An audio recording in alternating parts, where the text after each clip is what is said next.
class and before class. After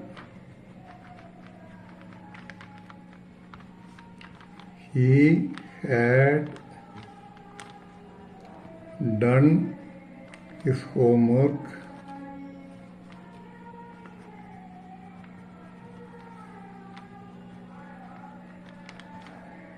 he went home.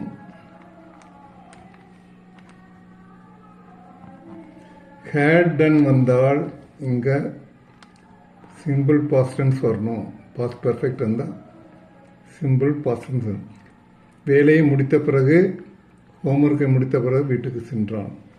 Before வச்சு எழுதும்போது before he went home,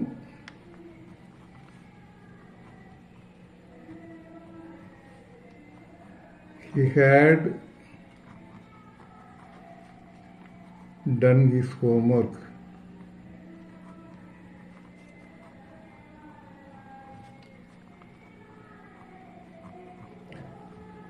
வீட்டுக்கு போவதற்கு முன்பாக வீட்டு பாடங்களை முடித்து விட்டான். Understand the video. சப்ஸ்கிரைப் பண்ணுங்கள், ஷேர் பண்ணுங்கள். பார்த்தமைக்கு நன்றி.